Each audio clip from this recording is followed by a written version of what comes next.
Hello students, dictation 5 second बाद शुरू होगा।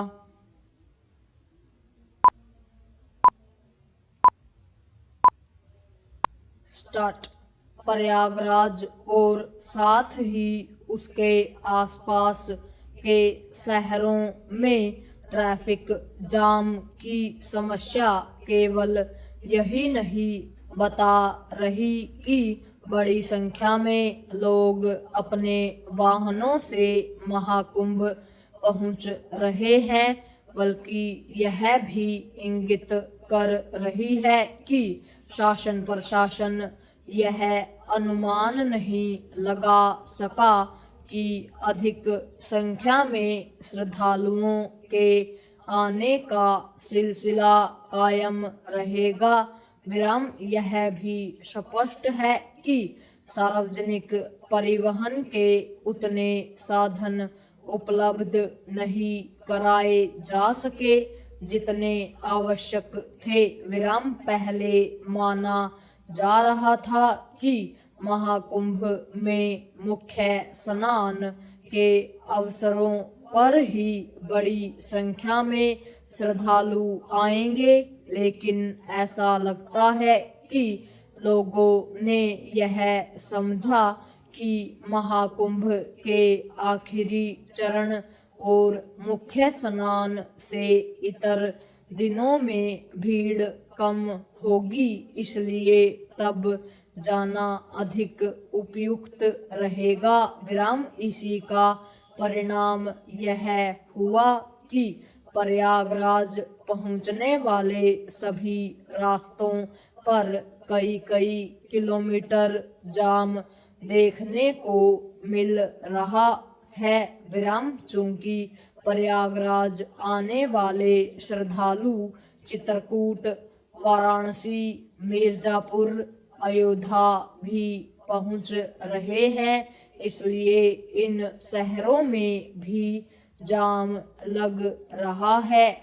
स्थिति यह है कि प्रयागराज से सैकड़ों किलोमीटर दूर मध्य प्रदेश के शहरों में भी वाहन रेंगते दिखे। इसके चलते तमाम लोगों को सड़कों पर अपना समय बिताना पड़ रहा है। पैरा अनुमान है कि प्रयागराज में हर घंटे 5-6 हजार वाहन पहुंच रहे हैं। इतने अधिक वाहनों की पार्किंग संभव नहीं। इसलिए और भी नहीं क्योंकि अनेक श्रद्धालु कई दिन महाकुंभ में बिताना पसंद कर रहे हैं। अच्छा होता कि वाहनों को पार्किंग की अनुमति एक तय समय के लिए ही दी जाती। इसी के साथ हर दिन यह सूचना भी सार्वजनिक की जाती कि प्रयागराज पहुंचने के लिए कौन से दिन और रास्ते सुविधाजनक होंगे। केवल निजी वाहनों से प्रयागराज पहुंचने वालों को ही समस्याओं से दो चार नहीं होना पड़ रहा है।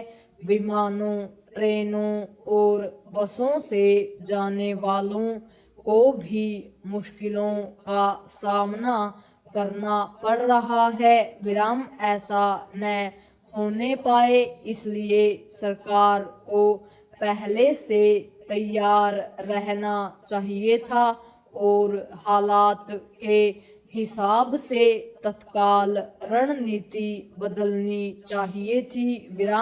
लगता है भारी भीड़ का अनुमान लगाए और उसके प्रबंधन की समुचित व्यवस्था किए बिना ही यह कह दिया गया कि महाकुंभ में ऐसी व्यवस्था की गई है कि 100 करोड़ लोग भी आ जाएं तो समस्या नहीं होगी। जो भी हो, कम से कम अब मेला स्थल प्रयागराज शहर और आसपास के क्षेत्रों में ऐसे जतन युद्ध स्तर पर किए जाएं जिससे श्रद्धालुओं को समस्याओं से मुक्ति मिले। विराम। जो लोग रास्तों में फंस जा रहे हैं उन्हें कम से कम परेशानी हो और वे कुछ समय के लिए वहीं रुक सकें, इसके लिए पड़ोसी जिलों के प्रशासन को निर्देश दिए जाने चाहिए। विराम। यह भी समय की मांग है कि ट्रेनों, बसों और अपने वाहनों से महाकुंभ पहुंच रहे लोग संयम और अनुशासन का परिचय दें। पूर्ण विराम।